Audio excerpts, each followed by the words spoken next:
पूज्य गुरुदेव आचार्य श्री भीमदेव महाराज जी और इस कथा के माध्यम से आप सभी को ज्ञान से तृप्त कर रहे परम पूज्य श्री ध्रुवदेव जी महाराज जी के चरणों में मैं नमन करता हूं और आप सभी इस पावन धरा पे आए धर्म प्रेमी सज्जन एवं मातृशक्ति आप सभी को भी मैं नमन करता हूं। मैं आपसे चर्चा करना चाहूंगा कुछ उस समय की जिस समय हमारा ये संपूर्ण भारतवर्ष जिससे जाना जाता था, जिसके माध्यम से पूरी पृथ्वी पर हम चक्रवर्ती राज्य किया करते थे। एक ऐसी पद्धति जिस पर चल करके हमने संपूर्ण पृथ्वी पर चक्रवर्ती राज्य किया है, वो ऐसी प्रक्रिया जिसके काल से अगर हम देखें, पृथ्वी के आदि काल से आज तक ये पूरी दुनिया हमारा लोहा मानती आई है। एक ऐसी धरा पे हमारा जन्म हुआ है जिसमें हजारों लाखों की संख्या में ऋषि उत्पन्न हुए, साधु संत उत्पन्न हुए, विद्वान उत्पन्न हुए, जो आज तक किसी भी अन्य धरा पर उत्पन्न नहीं हुए। वो ऐसी कौन सी पद्धति थी, वो ऐसी कौन सी प्रक्रिया थी जिसके माध्यम से हमने इतनी उच्च बुलंदियों को छू लिया, इतनी सफलताओं को हासिल कर लिया। चाहे ज्ञान के माध्यम से हमने पूरी धरती को ज्ञान से परिपूर्ण किया हो, या फिर शास्त्रों में जो शस्त्र विद्या आदि का ज्ञान दिया हुआ है उससे सीख करके हमारे देश के योद्धाओं ने पूरी पृथ्वी पर विजय हासिल करके एक सुराज्य स्थापित किया। वो ऐसी कौन सी प्रक्रिया थी, वो कौन सी प्रणाली थी? वो वेद की प्रणाली थी, वो वेद का राज्य था। उस वैदिक पद्धति से हमारे देश के हमारे उन महान पूर्वजों ने इस पूरे भूमंडल पर राज्य स्थापित किया और ज्ञान से परिपूर्ण किया,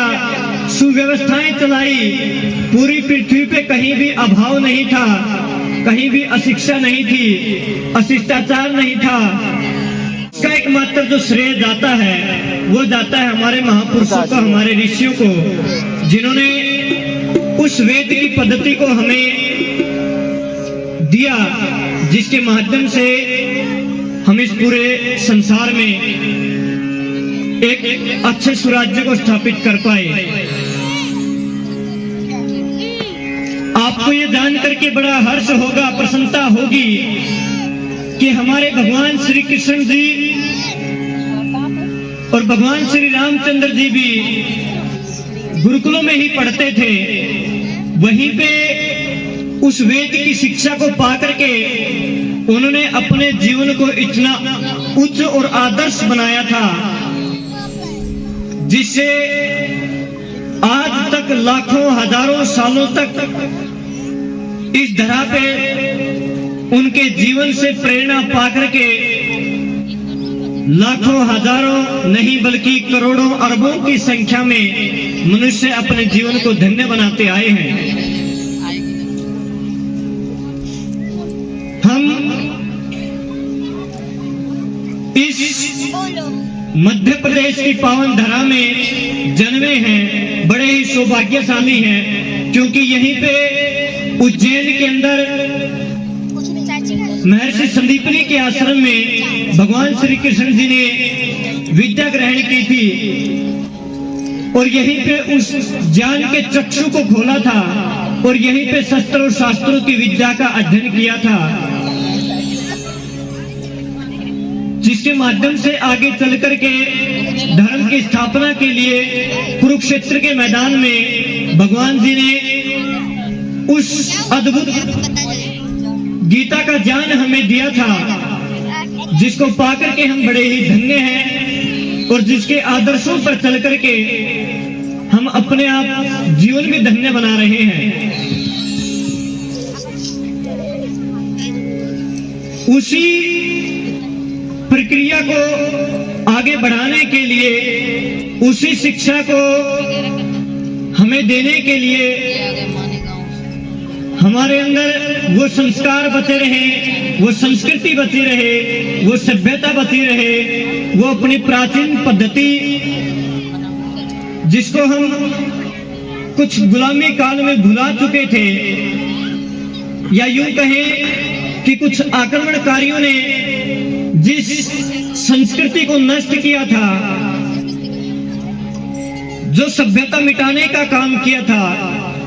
उसे पुनः उद्धार करने के लिए पूज्य श्रीदेव गुरुवर आज मंडला के अंदर उसी पद्धति से और उसी शिक्षा प्रणाली से, उसी पाठ्यक्रम से गुरुकुल चला रहे हैं। मैं भी अपने आप को धन्य मानता हूं कि हरियाणा से आकर के इस आपके पावन क्षेत्र में मां नर्मदा के किनारे उन शास्त्रों का अध्ययन करने का अवसर मिल रहा है। बड़े ही सौभाग्य की बात है कि आपके बीच में एक ऐसे गुरुकुल का निर्माण हुआ है, या कहें संचालन हो रहा है, जिसके माध्यम से हमारे बच्चों को शिक्षा ही नहीं, संस्कार भी दिए जाएंगे, वो सभ्यता दी जाएगी, वो शुद्ध और पवित्र आचरण दिया जाएगा।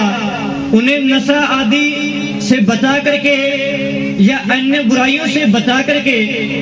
एक सुव्यवस्थित जीवन कैसे जिया जाता है, वो सारी चीजें उन्हें देने का कार्य किया जाएगा। गुरुकुलीय शिक्षा के अंदर क्रमशः सभी पाठ्यक्रम पढ़ाए जाते हैं, लेकिन हमें उन ऊंचाइयों तक पहुंचने के लिए